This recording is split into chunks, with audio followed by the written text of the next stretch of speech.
Ayun, andito kami sa superstore ngayon kasama si Ate April tsaka si Kuya Ron habang namimili sa atin ng mga kailangan sa birthday niya. Pagupit naman kami ni Kuya Ronnie. Pero nauna na si Kuya Ron. Ayan. Lebanese siyang manggugupit dito sa loob mismo ng Canadian Superstore dito sa may Shaughnessy banda. Ayan.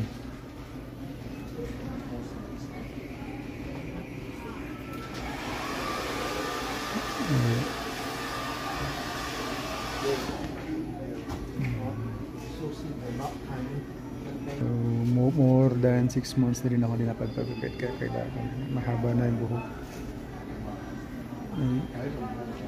Nasa $22 ang pagupit dito. Okay, so yun lang. Bye-bye!